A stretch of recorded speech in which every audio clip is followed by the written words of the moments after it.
Second பொசிஷன்ல இருக்கிற punishment பேர் வந்து இம்பேலிங். இந்த பனிஷ்மெண்ட்டும் ஏன்ஷியன் கண்ட்ரீஸ்ல தான் வந்துட்டு ஆரிஜினேட் ஆயிருக்கு. எகிப்த் அப்புறம் இந்தியாவில் வந்து ரேரா யூஸ் பண்ணிட்டு இருக்காங்க. 15th centuryல பிளாட் டிராகுலாங்கிற ஒரு கிங் வந்து ஃபேமஸாகவே இந்த பனிஷ்மெண்ட் யூஸ் பண்ணிட்டு இருக்காரு. இந்த பனிஷ்மெண்ட் கூட தமிழ்ல கழிவு நீக்குதல்னு சொல்லிட்டு ஒரு பேர் இருக்கு. ஹிஸ்டரி புக்கெல்லாம் வந்து வந்திருக்கு. இந்த பனிஷ்மெண்ட் எப்படின்னா, ஒரு பெரிய மூங்கிலோ இல்லை ஒரு கம்பியோ எஜ்ஜில் மட்டும் நல்லா ஷார்ப் ஆக்கிட்டு அது ஃபுல்லா நல்லா ஆயில் தடவி, கிரிப் இல்லாத மாதிரி ஆயில் தடவி நிக்க வச்சிருவாங்க. அந்த ஷார்ப் எஜ்ஜில் இந்த விக்டிமை கொண்டு அதில் உட்கார வச்சிருவாங்க. கைகாலெல்லாம் கெட்டி உட்கார வச்சிருவாங்க.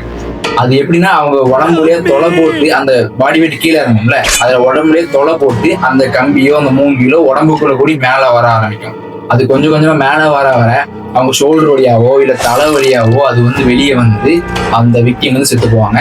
கிட்டத்தட்ட அவங்க சாகிறதுக்கு வந்து 24 hours இருந்து 2-3 days கூட ஆகுங்கிற மாதிரி சொல்றாங்க. அவங்க செத்ததுக்கு அப்புறமா அவங்க எடுக்க மாட்டாங்க, மக்கள் பாக்குற மாதிரி அந்த இடத்துல அப்படியே வச்சிருவாங்க. அதுக்கப்புறம் பறவைகள்லாம் வந்து கொத்தி அவங்க அந்த பறவைகளை வந்து சாப்பிட்டுட்டு அது வரைக்குமே அந்த விக்டிம் அப்படியே விட்டுருவாங்க.